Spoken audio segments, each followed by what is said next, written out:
বন্ধুরা welcome back to my channel Swarnab blogs. আশা করি তোমরা ভালো আছো, সুস্থ আছো। আমি স্বর্ণব, তোমরা দেখছো স্বর্ণব ব্লগস। 2 নাইট 3 ডেজের বারাণসী ট্যুর। চলো, বারাণসী শহরটা টোটালটাই 2 রাত 3 দিনের ঘুরেছি। টোটালটাই আজকে তোমাদেরকে একটা গাইড দিয়ে দিচ্ছি, আমরা কি করেছি না করেছি টোটালটা একটা ভিডিওর মাধ্যমে সবটাই তোমাদেরকে আজকে পুরোটাই শেয়ার করছি। প্রথমে আমরা ধরেছি দুন এক্সপ্রেসে। বিভূতি এক্সপ্রেস তো তোমরা ধরতে পারো, তবে বিভূতি এক্সপ্রেস পাটনা রুট দিয়ে যায়।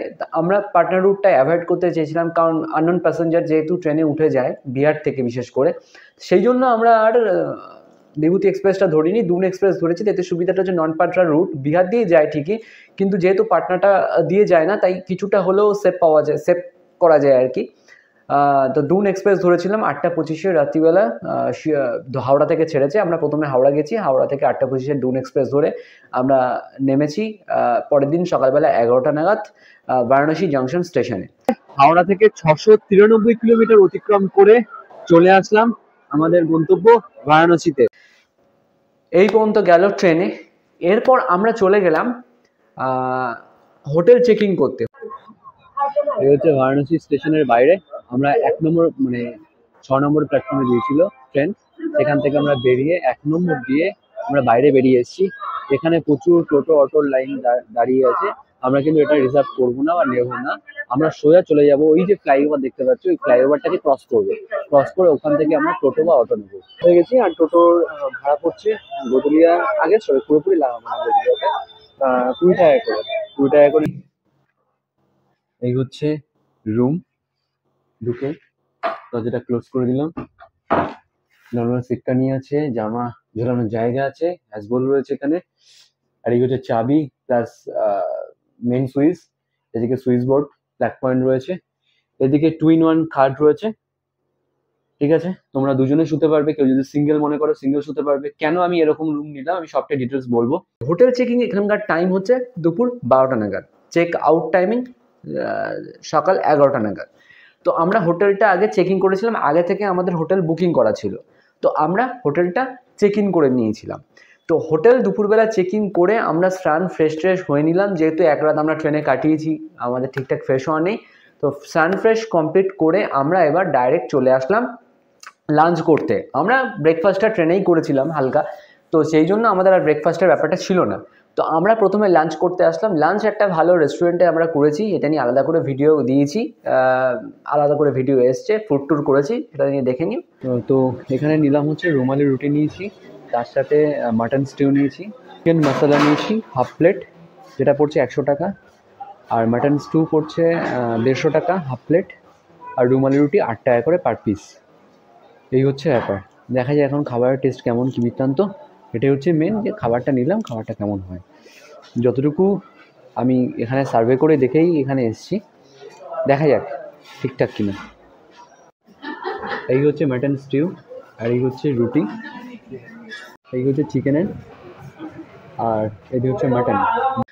তো লাঞ্চ কমপ্লিট করার পর আমরা এবার চলে আসলাম পান খেতে। গামা পান ভান্ডার, খুব বিখ্যাত পান ভান্ডার, ওখানে আমরা পান খেতে গেছিলাম, কারণ বারাণসী শহরে এসেছি মানেই পান খেতে হবে, কারণ ওটা পানটা খুব ফেমাস। এই হচ্ছে পান, বেনারসের পান।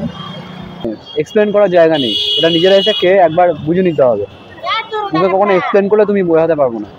তো পান টান খাওয়ার পর আমরা এবার ওখানকার মিউজিয়াম দেখতে গেলাম। ওখানে একটা যন্তর মন্তর আছে, আমাদের দিল্লি যন্তর মন্তর যেমন আছে, মানসিং বানিয়েছিলেন, এখানেও একটা ছোটো মানসিংই বানিয়েছেন, যে ছোট যন্তর মন্তর। তো সেই যন্তর মন্তরটা আমরা দেখলাম, দেখে তখনকার দিনে কিন্তু এই ঘড়ি টড়িগুলো মাপা হতো, মেনলি সময় মাপা হতো এইভাবেই। আর ভারতবর্ষে কিন্তু এরকম যন্তর মন্তর 3-4টে আছে, একটা দিল্লি যন্তর মন্তর আছে, একটা বেনারসে আছে। মানসিং আছে, যে যন্তর মন্তর বানিয়েছিল দিল্লিতে, তারই কিন্তু এখানে বারাণসীতে একটা ছোটো করে যন্তর মন্তরটা বানিয়েছিল, আর সেটারই একটা এখানে এসেছি দেখার জন্য। কিন্তু এখান থেকে এরকম একটা ভিউ পাবে যন্তর মন্তর থেকে, জাস্ট অসাধারণ ভিউ। একে আমরা ওখান থেকে ডাইরেক্ট চলে আসলাম চাট খাওয়ার জন্য বিকেলবেলা। তো কাশি চাট ভান্ডারে আমরা চাট খেলাম। কাশি চাট ভান্ডার, তো দেখি বিকেলে আজকে চাট খাওয়ার ইচ্ছা আছে। টমেটো চাট টেস্ট করে দেখছি, ভীষণই স্পাইসি। এর ভেতরে তেল আছে, প্রচুর পরিমাণ তেল দেওয়া রয়েছে, অয়েল মেনলি পালং শাক দিয়ে করে। তো গ্রেভিটা একটু দেখছি, দুটোরই পুরো ডিফারেন্ট। এটা খাওয়ার পর ওখান থেকে আমরা তারপরে চাট খাওয়া হয়ে গেল। এবার আমরা চলে আসলাম নিজেদের মতো জায়গা নেওয়ার জন্য। বিকেলবেলা 4:30-5টার মধ্যে আমরা জায়গা নিয়ে বসে পড়লাম গঙ্গা আরতি দেখার জন্য দশমীর ঘাটে। গঙ্গা আরতিটা মেনলি হয় হচ্ছে শীতকালে 6টা থেকে, আর গরমকালে 7টা, এই টাইমের মধ্যেই হয়। তো শীতকাল যেহেতু আমরা শীতকালেই গেছি, তো সেই কারণের জন্য গঙ্গা আরতি একটু 6টা নাগাদ তাড়াতাড়ি হয়েছিল।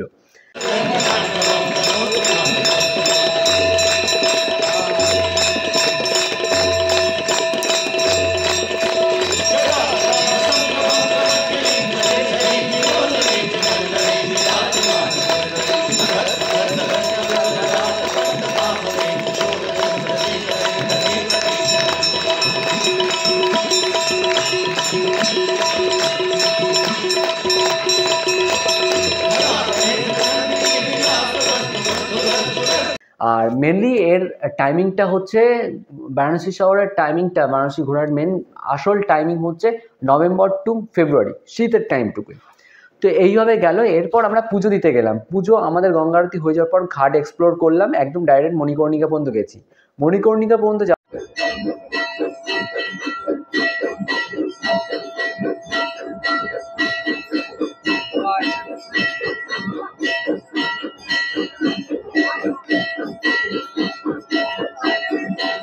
পর ওখান থেকে আমরা পুজো দিতে গেলাম।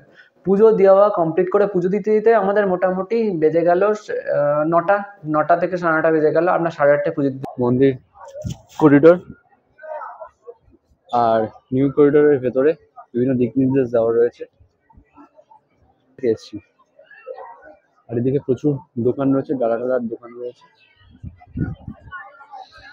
তো ভেতরে ঢুকবো আমরা, চলো। ফার্স্ট চেকিং হয়ে গেছে, এবার সেকেন্ড চেকিংয়ে। তো সেকেন্ড চেকিংয়ে যাওয়ার সময় তোমাদেরকে মোবাইলটা জমা দিতে হবে, আমাদের ব্যাগেজ জমা দিয়ে ঢুকেছি। তো বেশ ওই টাইমটাতে অনেকটা খালি থাকে। পুজো দেওয়া নিয়ে আলাদা একটা ভিডিও করে দিয়েছি, দেখে নিও। তারপরে আমরা ওখান থেকে ফিরে আসলাম। ফিরে এসে অন্নপূর্ণা মন্দিরে গেলাম। অন্নপূর্ণা মন্দির দর্শন করে ওখান থেকে আমরা অন্নপূর্ণার প্রসাদ খেতে গেলাম।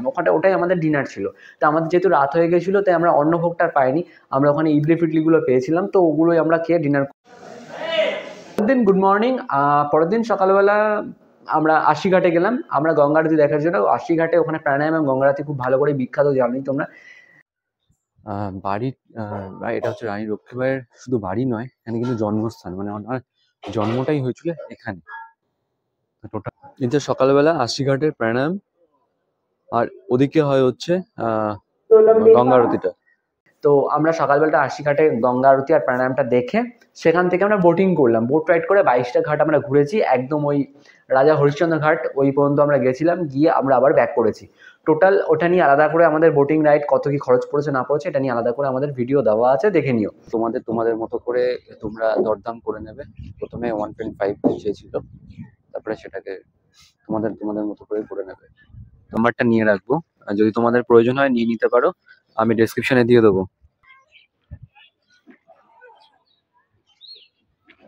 এরপর আমরা বোট করার পর ওখান থেকে আশিঘাট থেকে আমরা দশমেধ ঘাট আসলাম। দশমেধ ঘাট থেকে আমরা আবার ঘাট এক্সপ্লোর করতে বেরোলাম। তার আগে আমরা দশমেধ ঘাট আসার পরে আমরা ওখান থেকে ব্রেকফাস্ট করতে গেলাম। তার আগে ব্রেকফাস্টে আমরা মেনলি লক্ষ্মী চাইওয়ালে এবং সুইজি সুইটস থেকে আমরা ব্রেকফাস্ট করেছি। এটা নিয়ে আলাদা করে আমি ভিডিও দিয়ে দিয়েছি, ফুড ট্যুরের যে ভিডিওগুলো আছে ওখানে দিয়ে দিয়েছি, ওটা দেখে নিও। লক্ষ্মী চাইওয়ালাতে চলে এসেছিলাম, একটা মালাই টোস্ট নিয়েছি যেটার দাম পড়েছে 60 টাকা, আর একটা স্পেশাল চা অর্ডার করেছি যেটা পড়েছে 15 টাকা করে। তো 60 টাকার মালাই টোস্টটা হচ্ছে এই হচ্ছে তার কোয়ান্টিটি। সিজি সুইটস থেকে নিয়ে নিয়েছি মালাইও, আর এটা কিন্তু একমাত্র উইন্টারেই পাবে। আর এরপর ওরা বললো দুধ নিয়ে নিতে, কারণ এটার পর এটা শেষ খাওয়া হয়ে গেলে দুধটাও তোমরা পেয়ে যাবে। তো ওখান থেকে আমরা ব্রেকফাস্ট কমপ্লিট করে সেখান থেকে ডাইরেক্ট চলে আসলাম হচ্ছে ঘাট এক্সপ্লোর করার জন্য। তো ঘাট এক্সপ্লোর আমরা আলমগীর মসজিদ পর্যন্ত গেছিলাম। আলমগীর মসজিদ থেকে শুরু করেছিলাম ঘাটটা এক্সপ্লোর করা, ওখান থেকে ডাইরেক্ট মণিকর্ণিকা হয়ে টোটালটাই ঘুরেছি, মানে মণিকর্ণিকাতে আছি আর ঘাট এক্সপ্লোর করছি। রয়েছে আলমগীর মসজিদের কাছে, যে রাজা গোয়ালিয়র যে ঘাটটা আছে সেই ঘাটের কাছে। তো এই ঘাটের এখান থেকে আমরা চলে যাব হচ্ছে একদম ডাইরেক্ট গদুলিয়া চকের দিকে আর কি, মানে মেন ধর্ষমেধ ঘাটের দিকে। গলিগুলোকে এক্সপ্লোর করাটাই মেন মানে একটা আনন্দদায়ক বিষয়। যে ঘাট, তারপরে হচ্ছে তোমার ওই কাশী কারবাট ঘাট থেকে শুরু করে রামমহল ঘাট, মানমহল ঘাট, রামঘাট, এই সমস্ত ঘাটগুলো আমরা এক্সপ্লোর করেছি। তো ওই দিনের মতো দুপুরবেলা কমপ্লিট করার পর আমরা আবার চলে আসলাম হচ্ছে অন্নপূর্ণা মন্দিরের প্রসাদ খাওয়ার জন্য। অন্নপূর্ণা মন্দিরে সেদিন আমরা অন্নপ্রসাদ করেছিলাম, এটা নিয়ে আলাদা করে ভিডিও দেওয়া আছে অন্নপূর্ণা মন্দির নিয়ে। তো আমি ওই জন্য আর এটা নিয়ে ডিটেলস বলে আমি আর ভিডিওটাকে লেন্দি করছি না। তো অন্নপূর্ণা মন্দিরে করার পর আমরা দুপুরবেলা একটু আসলাম, এসে হোটেলে এসে একটু রেস্ট নিলাম। বিকেলবেলা আমরা গঙ্গারতির দিকে গেলাম, একটু গঙ্গারতিটা দেখে নিয়ে আমরা ওখান থেকে মার্কেটটা ঘুরলাম। মার্কেটটা ঘুরে আমরা আবার একটু চাট খেতে গেলাম। দেনা চাট ভান্ডারে আমরা চাট খেয়েছি, কাশি চাট ভান্ডার আগের দিন খেয়েছি, পরের দিন দেনা চাট ভান্ডারে খেলাম। চাট ভান্ডার থেকে আজকে খাবো দেনা চাট ভান্ডার। অর্ডার করেছি, একটা দই টিক্কি অর্ডার করেছি, দুটোরই প্রাইস রয়েছে 60 টাকা। দেনা চাট ভান্ডারে চাট খাওয়ার পর মার্কেটিং কমপ্লিট করে আমরা ওই দিনের মতো হোটেলে চলে এসেছিলাম। রাত্রিবেলা আমরা ডিনারটা অন্নপূর্ণা মন্দিরে ভেবেছিলাম খাবো, তারপরে স্ট্রিট ফুড খেয়েছিলাম কিছু, আমাদের পেট ভরে গেছিলো, আমরা আর অন্নপূর্ণা মন্দিরে যাইনি। তো আমাদের এইভাবে আমাদের দ্বিতীয় দিন 2 নাইটস কমপ্লিট করলাম। 3 নাইট, তৃতীয় দিনটা আমরা রেখেছিলাম শুধুমাত্র নিজেদের জন্য, নিজেদের চোখে বেনারস শহরকে দেখার জন্য। এইখানে বলে রাখি, তৃতীয় দিনটা তোমরা তোমাদের মতো করে করতে পারো। তৃতীয় দিন তোমরা চাইলে সাইট সিন বেরোতে পারো, সে সমস্ত বাইরের দূরের সাইট সিনগুলো রয়েছে, সেই সমস্তগুলো গাড়ি বুক করে তোমরা সাইট সিনে বেরোতে পারো। তবে আমরা সাইট সিন করিনি, আমরা যেটা করেছিলাম সেটা হচ্ছে আমরা নিজেদের চোখে বেনারস শহরটাকে দেখবো বলে এক্সপ্লোর করেছিলাম, যে বিভিন্ন গ্রাফিটি আছে, বিভিন্ন ঘাট আছে, এবং মন্দিরেও আমরা একটু গেছিলাম, মানে মন্দিরটাও ছেড়ে আসতে ইচ্ছা করছিল না। ওই দিন দুপুরবেলা আমাদের আবার দুন এক্সপ্রেস করে ব্যাক করেছিলাম, কারণ নন পাটনা রুট ধরেই যেহেতু যায়, তাই দুনটাই বুক করেছিলাম। তাই বিকেলবেলা 4:30 নাগাদ ট্রেনটা থাকে, 4:25 নাগাদ। তো ওই ট্রেনটা ধরে আমরা পরের দিন সকালবেলা 7টা নাগাদ আমরা হাওড়া এসে পৌঁছেছি। এই হচ্ছে আমাদের 2 নাইট 3 ডেজের বেনারস ট্যুর। যদি ভিডিওটা ভালো লেগে থাকে অবশ্যই লাইক, কমেন্ট, শেয়ার, সাবস্ক্রাইব করতে ভুলো না। বেল আইকনটা প্রেস করো পরবর্তী ভিডিও আপডেট নোটিফিকেশন জন্য। যদি আমাকে ভালো লেগে থাকে অবশ্যই কিন্তু ইনস্টাগ্রামে ফলো করুন। ইনস্টাগ্রামে কিন্তু আমি ডেইলি ভিডিও এবং ছবি পোস্ট করে থাকি। যে সমস্ত ছবি এবং ভিডিও আমি বেনারস শহরে এসে ক্যাপচার করেছি সেগুলো কিন্তু পোস্ট হবে আমার ইনস্টাগ্রাম আইডিতে, স্বর্ণভ ব্লগস, ওটা আমার ডেসক্রিপশনে দেওয়া আছে। তো চলো আজকের মতো ভিডিও এই পর্যন্ত থাকুক, নেক্সট ভিডিও খুব তাড়াতাড়ি আসছে, দেখতে থাকো স্বর্ণভ ব্লগস।